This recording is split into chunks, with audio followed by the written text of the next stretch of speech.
Now, obviously, recently we talk more about the yearlings that we're acquiring and that we're looking at, but we still have our 2-year-olds to finish off the year, and I want to let you know where they're at, what they're doing, and what our plans are with them moving forward. We'll start with Allie's got graded second the other day in Illinois.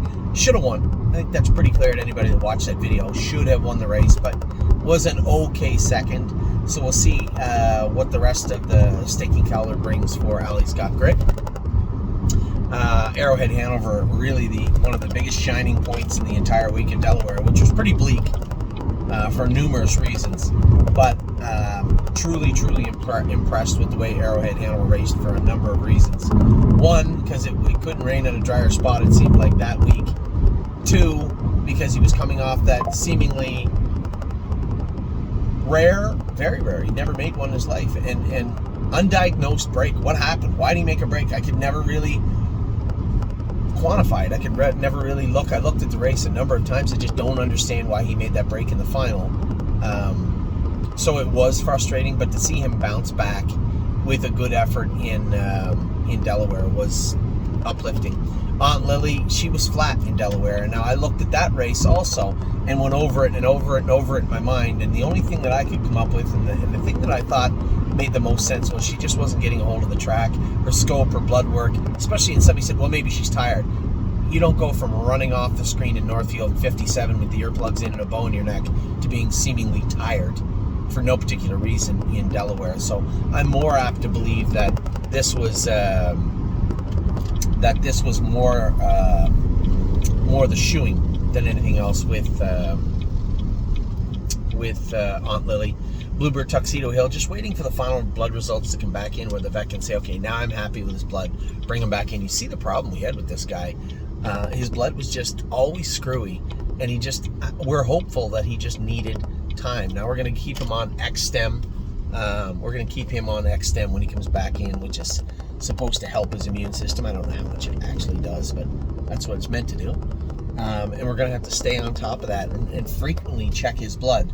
And if we can continue to do that, and keep his blood good, then I think we're going to see the very best form of Bluebird Tuxedo Hill. He was not on his best at the end of those couple of races we raced him, and hopefully that is not the case moving forward. Blue Ventura, we're going to bring him probably back in 3-4 weeks, start him back up again. He's going to be on the same type of schedule that Time was on, just 6 weeks off, bring him back and race him throughout the winter. And I'm super eager to see a number of these horses, how they handle that. Blue Ventura is definitely one of those horses. Cadeau is out in the field. We'll bring him back in, and same thing, 3-4 weeks, and start him back up. His knees were bothering him again, so maybe he might actually get 6 weeks off, and then we'll bring him back in. Captain Incredible, actually, we didn't get the flip-flops back on him yet. I'm going to put them on Monday morning. We might train him a slow mile on Tuesday if Dr. Natessa thinks that he's up to it. I'm completely going to defer to him as it comes to training this horse down, because he is obviously one of those horses that wants to do his work. I don't see any issues on a line or on a shaft with him, but we want to make sure we don't approach that kind of boiling point. So even if he wants to take a couple of pictures and compare them to those 2-3 weeks ago that we took them, and then say, okay, he's ready to go or he's not, then that would be fine with me also. Century Legion out in the field, we'll bring him back in about 3-4 weeks. He may actually come to Ohio. I'm not sure yet. We'll see. It's likely, because if we start him up in the fall, I can start him at the Meadows or right here at Northfield Park if he's feeling up to it, and I can keep a very close eye on him for now. Chicago Hall is going to finish the season. One of my partners, Pavlos, hadn't talked to him in a while, and he said, how come he looks like he's regressed? Well, he's a 2-year-old at the end of his season. He did start the season off bleeding a little bit. We put him on Lasix. Did that play a role? I don't know. I too believe he looked a little flat, but it is the end of his 2-year-old season, and any issues that were weighing on him, may have been compounding that. So a horse you might have got 12 starts into, maybe after 7 or 8 they start to get a little bit tired. It's very possible, or it could be something as innocuous as he was just a little bit sick for his last start. We'll find out his next start. It would have been Cleveland Marshes in the sale on Monday. I don't think I have to really articulate why very much. She's just not going to cut it. She might come back as a 3-year-old and be okay, but I just don't see her being a super effective horse in any kind of serious capacity next year. Not from what I've seen, anyway. Country dancing, had a good discussion with everybody in the country dancing group. Where should we start her this week? We did bring her to Kentucky to prep her for the bluegrass, but she didn't prep like a horse that's going to race in the bluegrass. So I think we're going to continue to prep her, and we're going to call it a prep for the International Stallion. And if she doesn't race as well as we hoped, it may just be a prep for the field, is what may happen with her. Dancing by Myself is in jogging now. We probably won't train him for about a month. Fire and Shine, 7-hole. Just can't draw. I would just like to get a 2-year-old mark on the filly, and we just can't seem to draw a good post or a good division or a good class with her. She's just the opposite of Even Steven, right? She always seems to be all over the map and not really getting the best draws. Foxy Seaside will bring her back in about 3-4 weeks, get her started back up. Freedom Hill, somebody said, what happened in Delaware? Well, look at Aunt Lily. It could easily, she didn't look to me like she was getting a hold of the track. At no point did Freedom Hill look like a serious customer in that class, and she was the best filly in the class from what I could see. So when you have a horse that is supposed to be dominant and looks inferior and scopes okay, we'll draw blood, but I'm more up knowing Delaware that way I do. I think maybe she just couldn't get a hold of the track very good. I have no idea how it got me on these side roads, but whatever. Where are we at here? Gaslight Hall will race in a maiden at Lexington this week. Seeing everything unfold the way it did, I just didn't think we needed to push the envelope here and bring him back to Ontario to race for 25 Canadian when he's going to race for a little around half that in the U.S. in a maiden. Then we're going to prep him, get him ready for Corbin. That's the plan for Gaslight.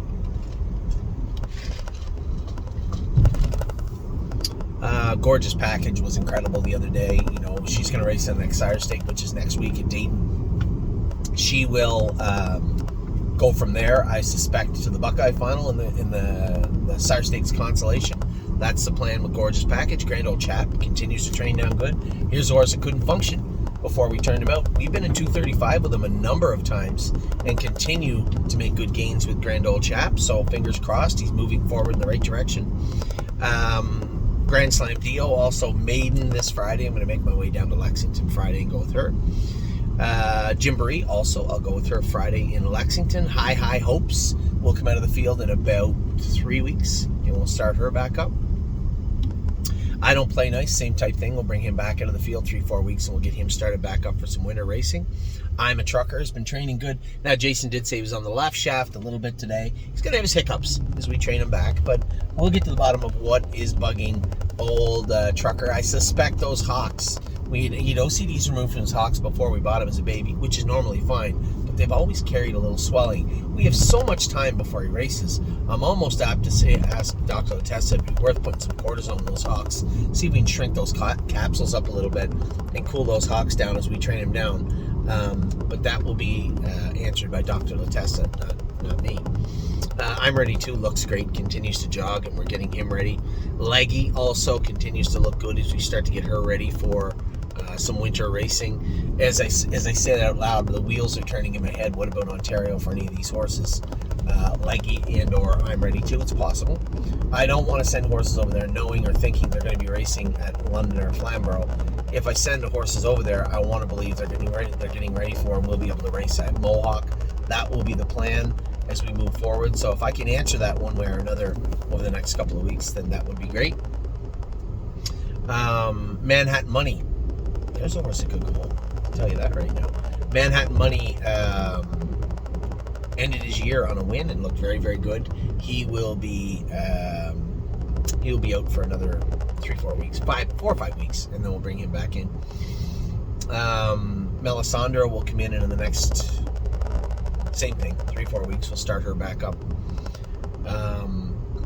Memento Mori is going to race in the Bluegrass on Friday. He's staked for the major stake races throughout the rest of the season. And it's more likely at this point you're going to see him in the Meadowlands and the Breeders' Crown than you will at Corbin, but we'll see what happens over the next 3 weeks. That too is still a fluid situation. No guarantees which way for Maury. Mountaineer Prince is out. I know I see a lot of people saying, "What, he's in to go in Michigan?" All they did was redraw that race that he had missed, and obviously just left his entry in. We're not going back to Michigan with Mountaineer Prince. He's in the field. My Wicked Heart also out in the field. Somehow she sidestepped this sale. I think we only have one option, I think, at this point with her, unless we're okay just taking $0 for her, and that would be give her a little bit of time off, bring her right back, and race her throughout the winter. And I think that's the most logical plan. This should be a four-way stop. You're coming over a blind hill. It just seems dumb to me. Anyway, I don't want to talk too much about My Wicked Heart. I think we all know where we're at with her. Never Lose Felix is going to Ontario. This horse has grown up quite a bit and looked great. Very interested to see how he trains down. This is a big question mark beside this horse's name for the rest of the season. I'm very, very intrigued with him. He's shown talent and speed, but he had some lameness issues. Training him down on a 5/8. I think we're going to see this guy race at Mohawk this winter. I hope so, anyway. Of course it kicked me off the site. Why wouldn't it? Makes total sense. You got like 4 minutes, and then just kicks me off the site. Horses. So, Never Lose Felix is where we left off. There's Felix right there. Oh, hell no. Here's another filly getting her ready. She could easily go over to Ontario. I know she fits a lot of class at Northfield, but with her knees a little susceptible, I could be convinced that she would make a very good Mohawk filly for the winter. This filly's got a lot of talent. I like what I've seen with her. We'll see. Pelican Al, Jason said, train good today. So he's been around 215, 216. We're training him down and getting him ready, trying to work, just iron out all those wrinkles. It's not easy with him, but I think we're making pretty good gains and steady gains with Pelican Al.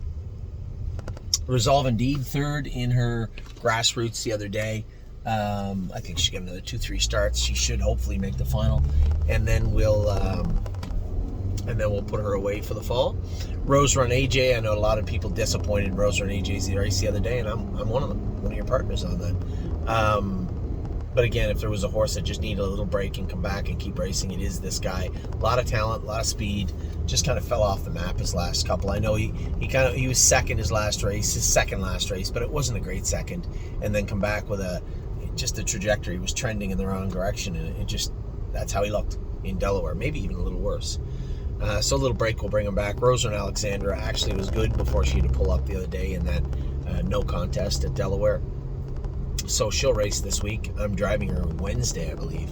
Rosetta will come in from the field in about 3-4 weeks, and we'll start her back up the same also. She sits in the bar, just rinse and repeat every day until Jacob Schaefer can pick the phone up and say, hey, Anthony, this is Philly sound now. When he tells me that, then she'll come back in, and I have no idea when that will be, or if that will be. I don't know. She had a pretty substantial injury, and one that it could cost her racing career. I don't know. Still obviously a very interesting breeding prospect, but I'm not there yet. I don't think any of us should be. We're just waiting to see how she is out in the field. Southwind Idex on his way back over to Ontario. He's just too big, so there's nothing wrong with training him down to 5/8, and neither is Speed of Sound. Carla, their caretaker, has them both looking amazing, so they're going to head over to Ontario. One will go to Harry, one will go to Dominic, and 2 other ones will probably go to Dominic's barn also. Trevino and Green will come back in 3-4 weeks. We'll see how he looks. Westland Warrior is in Ohio right now at Northfield Park. We will qualify him Wednesday and race him either next week in Pennsylvania or next week at Northfield. That will be up to us.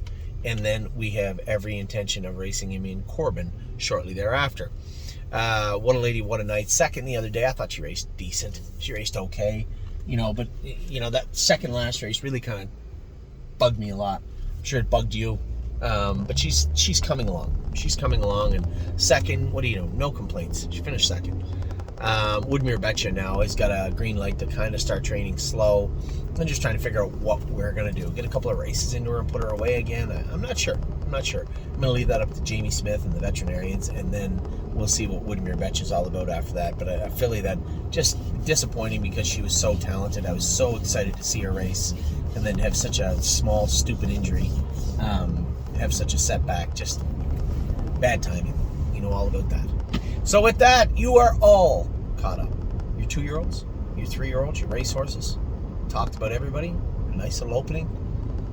Wasn't the week we wanted. That will bug me for a long time, but better days ahead. And those days start tonight.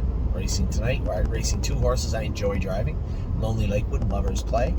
And then after that, racing all next week. And that will be shortly followed by the biggest sale of the year, Lexington. Those buckets will be up by the end of the weekend for sure. And I suspect they will sell out pretty quick. So, as I said in my opening video, for those of you that emailed me and said, Anthony, why is there no shares left of the horses?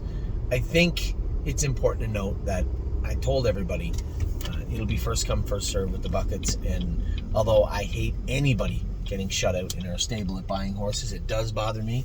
This is the only way that I can go to the sales with any sort of confidence. So please heed my warning again. Once those buckets are sold out, they're sold out. So, if you want to get in, now will be your chance for Lexington. So with that, I'll let you go. Have a great rest of your weekend. It is a absolutely beautiful, beautiful day here in Ohio, and I hope it is every bit as nice wherever you are. Take care.